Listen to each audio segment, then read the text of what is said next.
अब तक लोग बात करते थे एमसीजी में जो भारत की जीत हुई थी कि भाई कमाल है पाकिस्तान के ऊपर इतनी यादगार जीत। ये मैच शायद उससे भी ऊपर चला गया है क्योंकि ये मैच तो 119 रन भारत ने डिफेंड किए हैं और 119 रन शायद इस विकेट पे 140 बन जाते हैं। इस आउटफील्ड में भी 15 रन आप जोड़ दें तो 155-160 के बराबर थी। लेकिन पाकिस्तान ने इस मैच में चोक किया है। अगर आप पाकिस्तान के फैन हैं तो आप बहुत नाराज होंगे अपनी टीम से क्योंकि ये मैच अगर पाकिस्तान नहीं जीत पाया तो भाई साहब वो सुपर 8 में जाना डिजर्व नहीं करता। यूएस से हारे, इंडिया से भी हार गए और अब तो मुझे लगता है कि वाकई में पाकिस्तान का सुपर 8 का जो दरवाजा है ना वो बिल्कुल इतना तो बंद हो ही गया है। पता नहीं उनको अपना भी करिश्मा करना होगा और कुदरत का निजाम भी होगा कि फला से हार जाए, फला को हरा दे तो वो सुपर 8 में जाएंगे। लेकिन इंडिया की बात, इंडिया ने बैटिंग ठीक नहीं की। जैसी भी कंडीशंस थी इंडिया की बैटिंग इस जीत पर पर्दा नहीं डाल सकती और कहीं ना कहीं इंडिया को ना निकल कर आना है। ठीक है, ये मुश्किल मैच मैं मानता हूं, परिस्थितियां ऐसी थी, इंडिया एक टॉस ऐसा हारा जहां पहले बैटिंग करनी पड़ी और पहले बैटिंग यहां पर इस मैदान में ना है तो मुश्किल। आपको अंदाजा नहीं है कि कितने रन चाहिए कितने नहीं चाहिए, लेकिन इंडिया के भी 10 ओवर में भाई साहब 81 रन थे और उसके बाद आखिरी 10 में भारत ने क्या किया। बट फिर गेंदबाजी की बात आती है। मतलब हम आमतौर पर बात करते हैं हमेशा बल्लेबाजों की कि वो करिश्मा करते हैं, आज गेंदबाजों ने किया। जसप्रीत बुमराह, अर्शदीप जिन्होंने आखिरी ओवर फेंका, मोहम्मद सिराज, हार्दिक पांड्या, जडेजा, अक्षर पटेल, मतलब किसी वक्त भारत ने ये महसूस नहीं होने दिया कि इस मैच से बाहर हो गए हैं। जब रन बोर्ड पे नहीं होते तो आपको न सिर्फ गेंदबाजी अच्छी करनी होती है बल्कि ये भी आपको उम्मीद करनी होती है कि सामने वाला गलती करे। और चूंकि सामने पाकिस्तान था, पाकिस्तान की तरह खेला आज और इसीलिए वो इस मैच को हारे भी। और पाकिस्तान को ये झांकना होगा कि जब फखर जमान और रिजवान खेल रहे थे उनको सिर्फ थोड़ी। इंडिया ने पाकिस्तान को हरा दिया है और पाकिस्तान जीतते जीतते मैच हार गई। तो चलिए दोस्तों देखते हैं विक्रांत गुप्ता का इसमें क्या कहना है। अब तक लोग बात करते थे एमसीजी में जो भारत की जीत हुई थी कि भाई कमाल है पाकिस्तान के ऊपर इतनी यादगार जीत। ये मैच शायद उससे भी ऊपर चला गया है क्योंकि ये मैच तो 119 रन भारत ने डिफेंड किए हैं और 119 रन शायद इस विकेट पे 140 बन जाते हैं। इस आउटफील्ड में भी 15 रन आप जोड़ दें तो 155-160 के बराबर थी।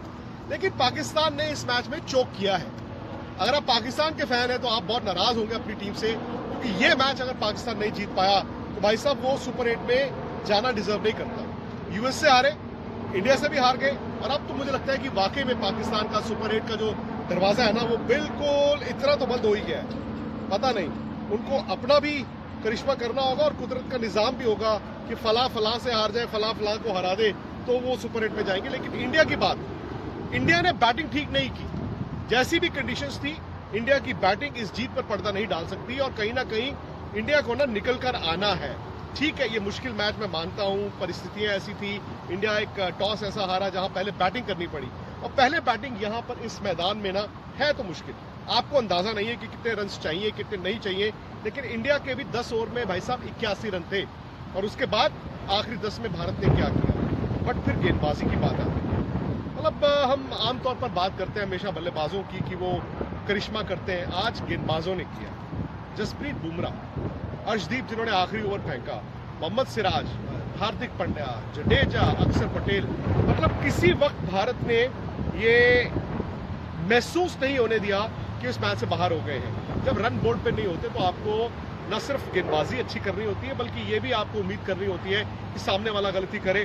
और चूंकि सामने पाकिस्तान था, पाकिस्तान की तरह खेला आज और इसीलिए वो इस मैच को हारे भी। और पाकिस्तान को ये झांकना होगा कि जब फखर जमान और रिजवान खेल रहे थे उनको सिर्फ थोड़ी देर और बैटिंग करनी थी। लेकिन हुआ क्या, फखर जमान ने अपनी विकेट फेंकी और उसके बाद रिजवान ने अपनी विकेट फेंकी। वहां ना पाकिस्तान पैनिक कर चुका था और जब एक टीम पैनिक करती है, दूसरी टीम अगर मजबूत हो इंडिया की तरह, फिर वो सेंस करते हैं। कहते हैं ना, शेर को पता चल जाता है कि अब शिकार करने का वक्त आ गया है। इंडिया फिर उसके बाद शेर ही था और मुझे लगता है कि ये जीत अल्टीमेटली आप जानते हैं कि सुपर 8 में मैटर नहीं करेगी क्योंकि वहां तो भारत को 3 बड़े मुकाबले खेलने होंगे। लेकिन ये जीत ना एक तरह से एक तो प्रेशर हटा देती है क्योंकि हर कोई आईसीसी टूर्नामेंट में इंडिया वर्सेस पाकिस्तान को बड़ा करता है और ये बड़ा बन भी जाता है। और जब आप एक लो स्कोरिंग मैच जीतते हैं, मेरा ये मानना है कि टीम ना जुड़ जाती है। ऐसा नहीं कि भारत बिखरा था, लेकिन कभी कभी इस तरह की जीत आपको आगे के मैचों में वो सेल्फ बिलीफ दिखाती है, और अगर इंडिया ठीक ठाक बैटिंग करे तो फिर मुझे लगता है कि आपकी टीम खतरनाक हो जाती है। गेंदबाजी हमें पता थी, सवाल था सारा बैटिंग का T20 में, और शायद जब आप यूएस से जाएंगे वेस्ट इंडीज में, जहां पर सुपर 8 के भारत को 3 मैच खेलने हैं, वो पिचेस ना थोड़ी सी भारत को सूट करेंगी, क्योंकि आप स्लो पिचेस पे एक स्पिनर एक्स्ट्रा अगर भारत खिलाएगा तो आपकी ताकत बन जाती है। और बैटिंग करना मुझे लगता है कि भारत को देखना होगा कि कितने रन्स चाहिए। विराट और रोहित जब ओपन करेंगे वो एक रिस्क रहेगा। आप दो ऐसे बैट्समैन जिनके पास तजुर्बा है उनसे ओपन करते हैं तो आप बेस्ट फुट फॉरवर्ड की कोशिश करते हैं, लेकिन आज जैसे हुआ ना, रिस्क भी रहता है कि इनमें से एक आउट हो जाए और दूसरा आउट हो जाए तो फिर आपकी बैटिंग ढहती दिखती है। वो पैनिक भी हुआ।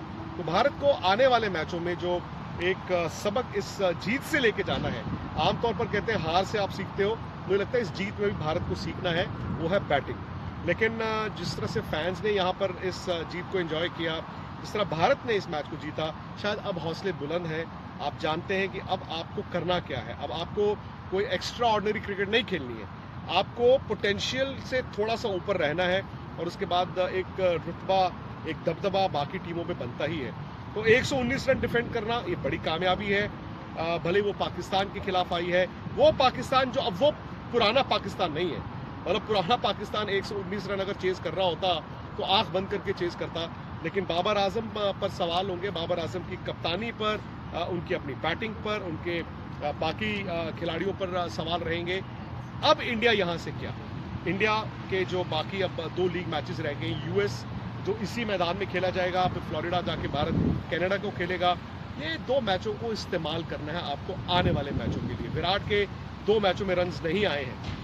विराट के पास एक बड़ी पारी जरूरी है, बड़े मैचों के लिए big match player, ICC tournament में उनका रुतबा रहा है, उनका रिकॉर्ड रहा है, तो विराट को आने वाले 2 मैचों में वक्त लेना है। शायद मुझे पहले मैच में भी और इस मैच में भी ये लगा कि विराट थोड़ी जल्दबाजी कर रहे थे। बड़े से बड़े प्लेयर पे भी कभी कभी अपनी रेपुटेशन का दबाव होता है, और शायद वो दिख रहा था। आईपीएल डिफरेंट था, आईपीएल में फ्लैट पिचेस होती हैं, तेज आउटफील्ड होते हैं, और बाउंड्री अंदर होती हैं, वहां पर रन्स डिफरेंट तरीके से आते हैं। लेकिन Virat has to bat like Virat, क्योंकि ये कंडीशंस ना आपकी बैटिंग इम्तिहान लेती है। और वैसे भी विराट हम जानते हैं टेक्निकली एक सॉलिड प्लेयर है। आई थिंक विराट सिर्फ विराट की तरह खेलें, कुछ एक्स्ट्रा ऑर्डिनरी ना करें, तो वो भारत के लिए बड़ा फायदा होगा। उम्मीद मैं ये भी करता हूँ कि स्पोर्ट्स तक की जो कवरेज है यूएस से और इसके बाद जो वेस्ट इंडीज से होगी वो आप इंजॉय कर रहे हैं। आई होप आपने स्पोर्ट्स तक का ऐप डाउनलोड किया हो, क्योंकि ऐप पर आपको न सिर्फ वीडियोस मिलते हैं बल्कि फास्टेस्ट स्कोर अपडेट्स मिलती हैं, और हमारी वेबसाइट